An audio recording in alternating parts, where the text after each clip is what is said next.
Hindi ko deserve to. Pero malay natin, deserve ko to next week or next month, so in advance ko na.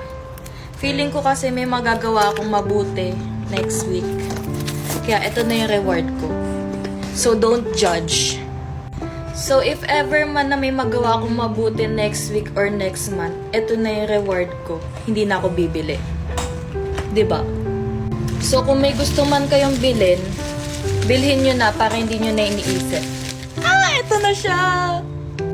Deserve ko to sa mga susunod na araw. Period!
From us to yours, Merry Christmas!